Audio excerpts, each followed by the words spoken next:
HSC পরীক্ষার পরে শুরু করে কি ডিএমসি আদৌ পসিবল? এই যে প্রশ্নটা তোমাদের অনেকের মনে আছে, এই প্রশ্নের একটা জলজান্ত এক্সাম্পল যে আসলে পসিবল কিনা আমার সামনে বসে আছে আজকে। তোমাদের রিয়াদ ভাইয়া আমার সাথে আছে, আমার ব্যাচমেট, আমরা একসাথে ঢাকা মেডিকেল কলেজে পড়ালেখা করতেছি। সো রিয়াদ, তোর কাছে চলে যায় কথা না বাড়ায়, আসলে এইচএসসি পরে কি শুরু করে পসিবল কিনা? এই যে আমি তো বসেই আছি এখানে, পসিবল দেখেই তো বসে আছি। পসিবল দেখে বসে আছিস। সো ওর বিষয়ে বলি, ও এইচএসসি পরীক্ষার আগে কোনো ধরনের মেডিকেল প্রিপারেশন নেয়নি। ইভেন মেডিকেলের যে প্রশ্ন ব্যাংক আছে, প্রশ্ন ব্যাংকটা যে সলভ করতে হয় সেটাও সে করেনি, মনে হয় জানতো না। জানতো হয়তো বা, বাট সময় পায় নাই। সময় পায় নাই কেন? কারণ বান্দা ছিল ক্যাডেট কলেজের। সো ক্যাডেট কলেজে ওরা যে হয় যে ওরা মানে পড়ালেখার বাইরে খুবই কম সময় পায়, একাডেমিক পড়ালেখার বাইরে, এই জন্য আর কি মনে হয়নি। তুই বল বাকিটা। একদম ঠিক। একাডেমিক পড়াশোনা তো কম সময় পাওয়া যায় এমনিতেই, দিনে হাইস্ট 3 থেকে 4 ঘন্টা, প্লাস অন্যান্য প্রেশার তো থাকেই। ওইসব প্রেশারের কারণে অ্যাকচুয়ালি পড়াশোনাটা তেমনভাবে হয়ে ওঠে না। তো ওই টাইমে আবার আমি অ্যাডমিশনের প্রিপারেশন নেব, ওইটা তো আরও দূর কল্পনা। সো ওই বিলাসিতা। হ্যাঁ, বিলাসিতা আর কি বলা যায়। সো ওই টাইমে ওরকম অ্যাডমিশন নিয়ে চিন্তা ভাবনা করিনি, এইচএসসি নিয়ে ভাবছি, কলেজের ইন্টারনাল যেগুলো পরীক্ষা আছে ওইগুলো নিয়ে ভাবছি, ওইগুলোর জন্য প্রিপারেশন নিছি। এই তো short syllabus preparation. Short syllabus. আচ্ছা, তাহলে মেডিকেলের যে প্রিপারেশন এটা কবে থেকে শুরু করছিস?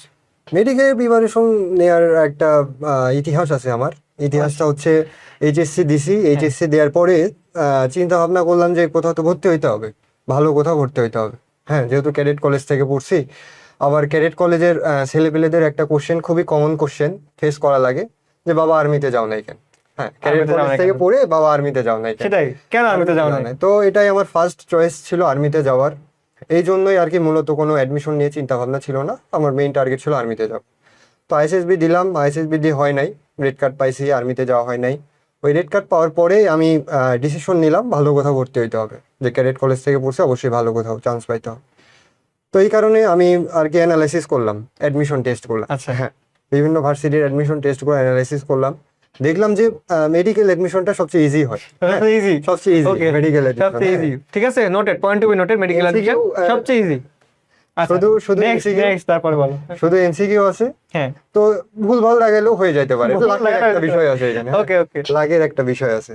অন্যান্য ভার্সিটির এডমিশনে রিটেন আছে, প্লাস ম্যাথ আছে, ম্যাথ ফিজিক্স মেইনলি আমার হচ্ছে ভয়ের একটা সাবজেক্ট, ফিজিক্স। ওকে, আবার এদিক দিয়ে ম্যাথ আবার ফেভারিট সাবজেক্ট। বাহ, এটা আবার বাহ, কেমন জানি আমাকে হয়ে তো যায়। উল্টা ভাই, হ্যাঁ, আমার ফিজিক্স খুব ভালো লাগতো, ম্যাথ খুব একটা আমি পছন্দ করতাম না।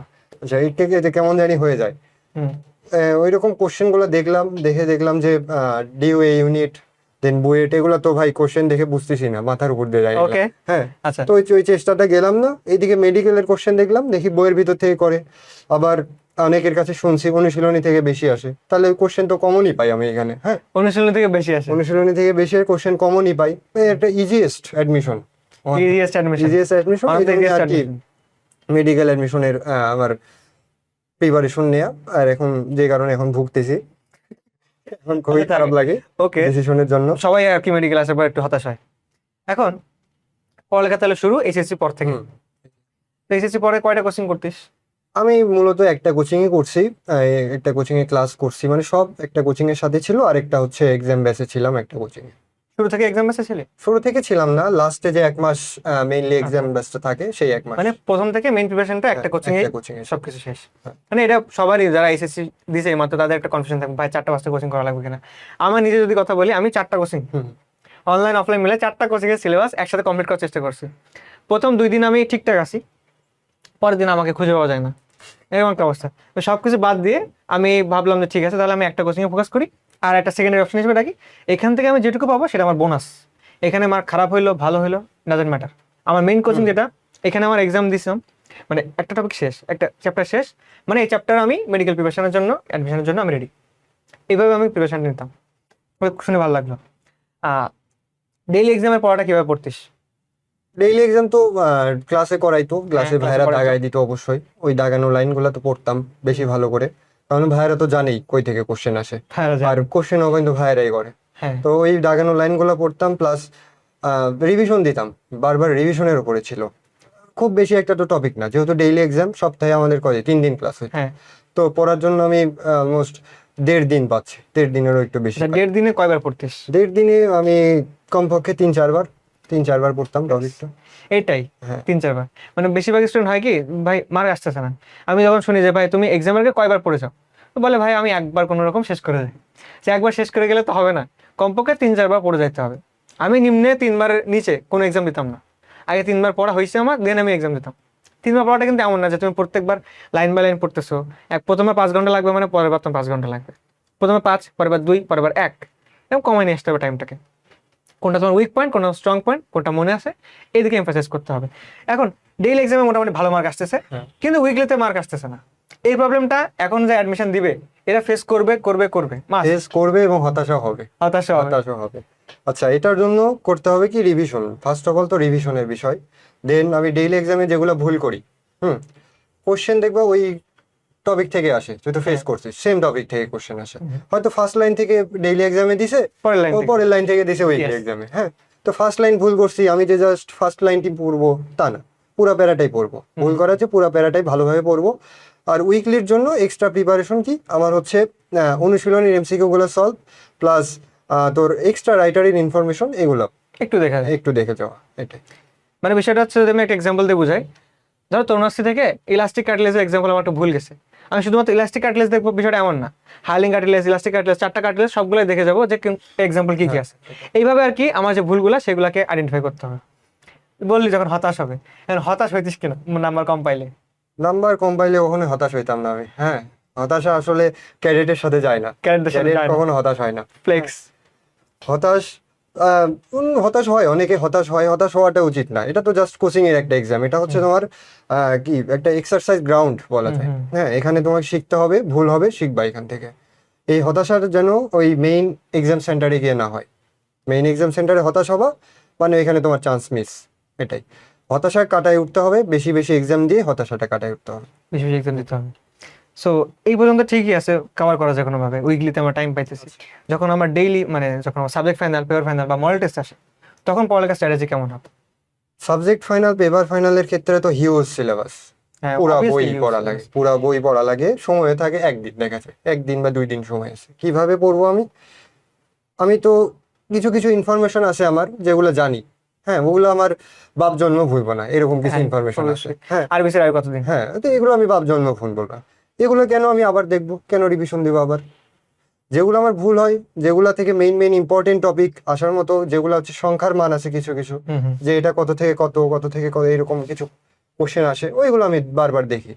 প্লাস কিছু কিছু চ্যাপ্টার আছে, দেখা যায় যে 1টা 2টা কোশ্চেন আসে, 100টা কোশ্চেনের মধ্যে 1টা 2টা আসে ওই চ্যাপ্টার থেকে। ওই চ্যাপ্টার অত গুরুত্ব দিতাম না। হ্যাঁ, ওই চ্যাপ্টার থেকে কিছু ইম্পর্টেন্ট বোল্ড লাইন গুলো থাকে, ওইগুলো দেখতাম। কিছু টপিক থাকে কিছু ইম্পর্টেন্ট। টপিক থাকে, ওই টপিকই জাস্ট পুরা বইয়ে আবিজাবি রচনা, ওই রচনা পড়তাম না। জাস্ট ওই যেগুলো, আর উইকলি বা ডেইলিতে যেগুলো ভুল হইতো ওইগুলো দেখতাম, এইগুলো।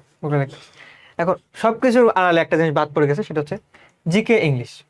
এই জিনিসটা পড়ার টাইম পাওয়া যায় না, এইটা আপনি কি করতেন ভাই? জিকে ইংলিশ পড়ার টাইম পাওয়া যায় না, এটা ভুল কথা। হ্যাঁ, জিকে ইংলিশ পড়ার জন্য ডেইলি টাইম, ডেইলি টাইম হচ্ছে ডেইলি, প্রতিদিনই পড়তে হবে। প্রতিদিনই পড়তে হবে, প্রতিদিনই সময় বের করতে হবে নিজের। 1 থেকে 2 ঘন্টা অবশ্যই জিকে ইংলিশের জন্য। অন্যান্য সাবজেক্ট মিস গেলেও যেন জিকে ইংলিশ মিস না যায়, এটা জিকে ইংলিশ হচ্ছে ফরজ। খরচ। ভালো মেডিকেলে চান্স পাওয়ার জন্য জিকে ইংলিশে ভালো পাওয়া একটা মানে ট্রিক্স বলা যায়। জিকে ইংলিশে ভালো পাবো মানে ভালো মেডিকেলে চান্স পাবো আমি। এই জিকে পড়ার জন্য সিলেবাস নাই তো কোনো, জিকের কোনো সিলেবাস নাই, ইংলিশেরও কোনো সিলেবাস নাই। হিউজ, তুমি যে বই আমাদের টাইমে হয়েছিল যে নোটের একটা কোশ্চেন আসছে, আমাদের নোটে কোশ্চেন আছে ঠিক আছে, আবার আমাদের পরীক্ষার 1 মাস আগে বলছে আন্তর্জাতিক অ্যাড হবে। আন্তর্জাতিক অ্যাড হবে, তো ওই টাইমে তো মাথা খারাপ হয়ে গেছে অনেকে। আচ্ছা, যেটা নোটের কোশ্চেন আসছে ওটা কিন্তু আমি পড়ি নাই, আমার কোচিংও পড়ায় নাই, কোচিং এর বইও নাই। তার মানে জিকের একটা হিউজ সিলেবাস, যে কোনো জায়গা থেকে আসতে পারে। সো ওই প্রিপারেশনটাই নিজেকে নিতে হবে, যে আমি জিকের জন্য যে একটা সিলেক্টিভ বই পড়বো এমন না। যে যেখান থেকে কালেক্ট করি আমি, নিউজ পেপার হোক, ফেসবুকের রিলসের মাধ্যমে হোক, ফেসবুকের রিলসের মাধ্যমে হোক, যেখানে মানে যেভাবে হয় নলেজ গ্যাদার করতে হবে আমার জিকের জন্য।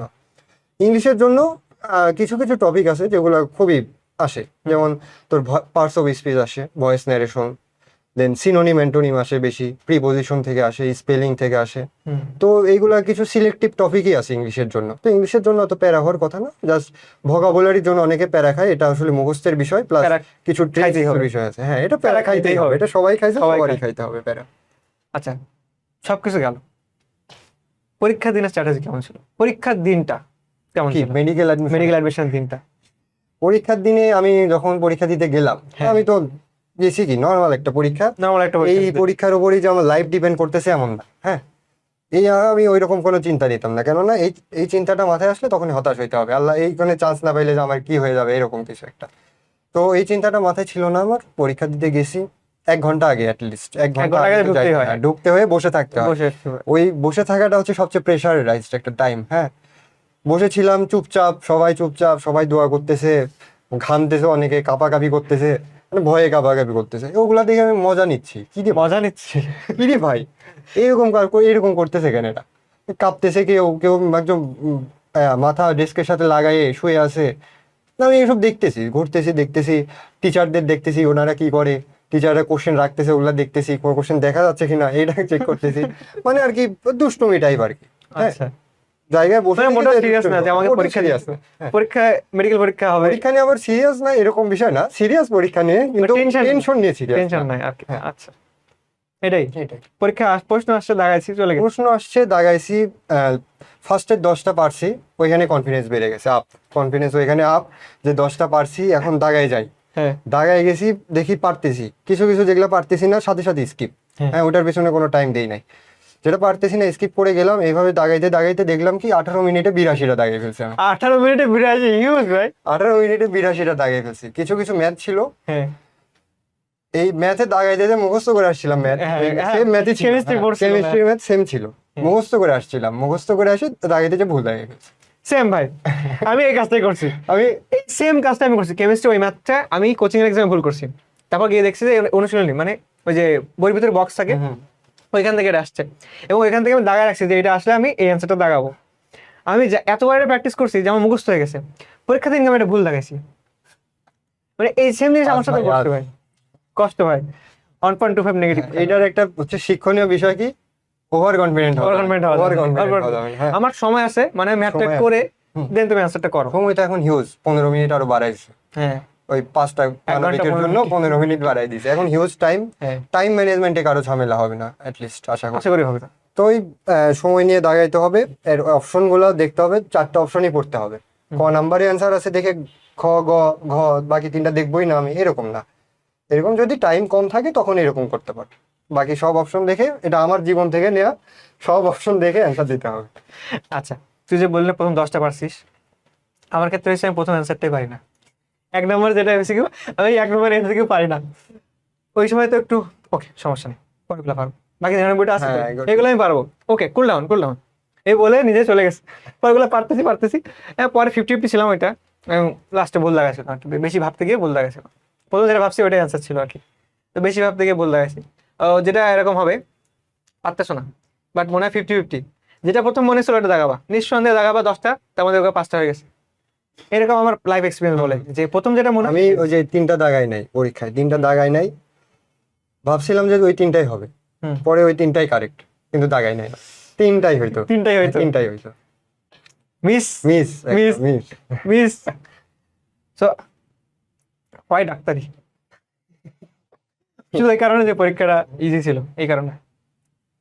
এর পেছনে এটাও কোনো একটা কারণ, এটা একটা হচ্ছে মেইন কারণ, এটা মেইন কারণ। এটা মেইন কারণ। ছোটবেলা থেকে তো ইচ্ছা ছিল না, মানে ইচ্ছা ছিল না বলতে ডাক্তার হব না এরকম না, হুম। মানে এরকম চয়েস ছিল ডাক্তারি হব এরকম বিষয় না। ছোটবেলায় ইচ্ছা ছিল ক্রিকেটার হব, হ্যাঁ, সবারই ইচ্ছা থাকে এটা, ক্রিকেটার হব, ফুটবলার হব, এরকম ইচ্ছা থাকে ছোটবেলায়।